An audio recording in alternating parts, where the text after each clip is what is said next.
ರಾಜಣ್ಣ ಮತ್ತು ರಾಜಣ್ಣ ಪುತ್ರ ರಾಜೇಂದ್ರ ಇಬ್ಬರೂ ಕೂಡ ಕಳೆದ ಒಂದು 10-15 ದಿನಗಳಿಂದ ಸುದ್ದಿ ಆಗ್ತಾನೆ ಇದ್ದಾರೆ. ಅದು ಹನಿ ಟ್ರ್ಯಾಪ್ ವಿಚಾರ ಆಗಿರಬಹುದು ಅಥವಾ ಇವರ ಹತ್ಯೆಗೇನೆ ಸಂಚು ರೂಪಿಸಿದ್ರು ಅನ್ನುವಂತಹ ವಿಚಾರ ಆಗಿರಬಹುದು.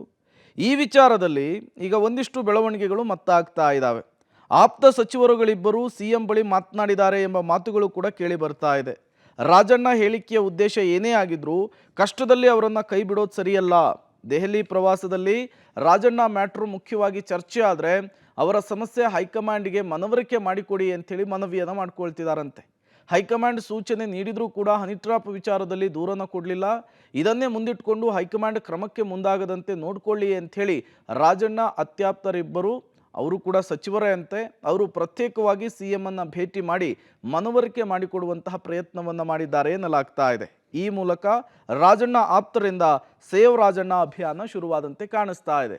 ಹಾಗಾದ್ರೆ ಸೇವ್ ರಾಜಣ್ಣ ಅಭಿಯಾನ ಯಾವ ರೀತಿ ಆಗ್ತಾ ಇದೆ ಪಕ್ಷದೊಳಗೆ? ರಾಜಣ್ಣ ಪುತ್ರ ರಾಜೇಂದ್ರ ಸುಪಾರಿ ಕಿಲ್ಲಿಂಗ್ ಯತ್ನದ ದೂರು, ಸಚಿವ ರಾಜಣ್ಣ ಆಪ್ತರಿಂದ ಈಗ ಸೇವ್ ರಾಜಣ್ಣ ಅಭಿಯಾನ ನಡೀತಾ ಇದೆ. ಸಿಎಂ ಸಿದ್ದರಾಮಯ್ಯ ಬಳಿ ಇದೇ ವಿಚಾರಕ್ಕೆ ಸಂಬಂಧಪಟ್ಟಂತೆ ಇಬ್ಬರು ಆಪ್ತ ಸಚಿವರು ಮಾತನಾಡಿದ್ದಾರೆ ಅನ್ನುವಂತಹ ವಿಚಾರವೂ ಕೂಡ ಗೊತ್ತಾಗ್ತಾ ಇದೆ. ರಾಜಣ್ಣ ಹೇಳಿಕೆಯ ಉದ್ದೇಶ ಏನೇ ಆಗಿದ್ರೂ ಕೂಡ, ಅಂದರೆ ಹನಿ ಟ್ರ್ಯಾಪ್ ವಿಚಾರಕ್ಕೆ ಸಂಬಂಧಪಟ್ಟಂತೆ ಅವರನ್ನು ಇಂತಹ ಪರಿಸ್ಥಿತಿಯಲ್ಲಿ ಕೈ ಬಿಡೋದು ಸರಿಯಲ್ಲ ಅಂಥೇಳಿ ಇಬ್ಬರು ಸಚಿವರು ಸಿಎಂ ಸಿದ್ದರಾಮಯ್ಯನವರಿಗೆ ಹೇಳಿದಾರಂತೆ. ದೆಹಲಿ ಪ್ರವಾಸದಲ್ಲಿ, ಅಂದರೆ ಏಪ್ರಿಲ್ ಮೊದಲ ವಾರದಲ್ಲಿ ಸಿಎಂ ದೆಹಲಿ ಪ್ರವಾಸ ಮಾಡ್ತಿದ್ದಾರೆ.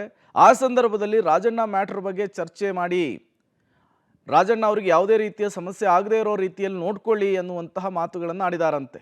ಹೈಕಮಾಂಡ್ಗೆ ಮನವರಿಕೆ ಮಾಡಿಕೊಡಿ ಅನ್ನುವಂತಹ ವಿಚಾರವನ್ನು ಕೂಡ ಆ ಇಬ್ಬರು ಸಚಿವರು ಸಿಎಂ ಮುಂದೆ ಪ್ರಸ್ತಾಪಿಸಿದ್ದಾರೆ ಅನ್ನೋದು ಗೊತ್ತಾಗ್ತಾ ಇದೆ. ರಾಜಣ್ಣ ಅತ್ಯಾಪ್ತ ಇಬ್ಬರು ಸಚಿವರಿಂದ ಸಿಎಂ ಭೇಟಿ ಮಾಡಿ ರಾಜಣ್ಣ ಅವರನ್ನು ರಕ್ಷಿಸಲಿಕ್ಕೆ, ರಾಜಣ್ಣ ಅವರನ್ನು ಸೇವ್ ಮಾಡಲಿಕ್ಕೆ ಮನವಿಯನ್ನು ಮಾಡಿಕೊಂಡಿದ್ದಾರೆ. ಮಾತುಕತೆಯಾಗಿದೆ ಇದೇ ವಿಚಾರಕ್ಕೆ ಅನ್ನೋದು ಈಗ ಗೊತ್ತಾಗ್ತಾ ಇರುವಂತಹ ವಿಚಾರ.